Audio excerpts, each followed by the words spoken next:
സുവർഗരതിക്ക് എന്താണ് കുഴപ്പമെന്ന് പത്മപ്രിയ. സുവർഗരതിക്ക് എന്താണ് കുഴപ്പമെന്ന ചോദ്യവുമായി തെന്നിന്ത്യൻ താരം പത്മപ്രിയ രംഗത്തെത്തി. ദൈവികമായ ഒരു കർമ്മമാണ് സുവർഗരതിയെന്നും അതിൽ വിവാദമുണ്ടാക്കാൻ ഒന്നുമില്ലെന്നുമാണ് ബോൾഡ് ആൻഡ് ബ്യൂട്ടിഫുൾ പത്മപ്രിയ പറയുന്നത്. സിനിമാ വാരികയ്ക്ക് നൽകിയ അഭിമുഖത്തിലാണ് താരം ഇക്കാര്യം വ്യക്തമാക്കിയത്. സുവർഗരതി എന്ന് പറയുന്നതും ഒരു തരത്തിൽ വർഗരതിയാണെന്നും ഇത് പ്രകൃതിയുടെ വ്യവസ്ഥയാണെന്നും പത്മപ്രിയ പറയുന്നു. ഇതുമായി ബന്ധപ്പെട്ട വിവാദങ്ങൾ കാണുമ്പോൾ സുവർഗരതി ഭയങ്കരമായ ഒരു രാജ്യദ്രോഹ കുറ്റമാണെന്ന് തനിക്ക് തോന്നാറുണ്ട്. സ്ത്രീകളോ പുരുഷന്മാരോ മാത്രമായി ഏതെങ്കിലും ഒരിടത്തുണ്ടായാൽ സുവർഗരതിയിൽ ഏർപ്പെടാൻ പ്രകൃതിദത്തമായ ഒരു ഉത്തേജനം സൃഷ്ടിക്കപ്പെടും. ഓരോ രാജ്യങ്ങളിലും 20-30 വർഷം ജയിലിൽ കഴിയുന്ന വനിതാ തടവുകാരുണ്ട്. ഗോണ്ടനാമോ തടവറ തന്നെ ഇതിന് വലിയ ഉദാഹരണമാണ്.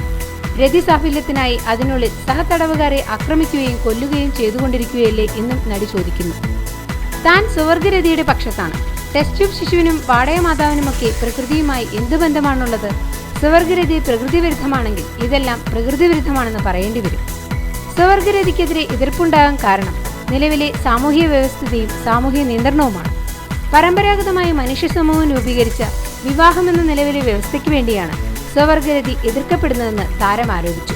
സുവർഗരതി മനുഷ്യ സമൂഹത്തോട് കാണിക്കുന്ന കുറ്റകരമായ ഒരു വാസനയല്ലെന്നും സുവർഗരതിയോട് കൂറുള്ളവർ ജനിച്ചുപോയെന്ന് കരുതി അവരെ ഉന്മൂലനം ചെയ്യാനാവുമോ എന്നും താരം ചോദിക്കുന്നു.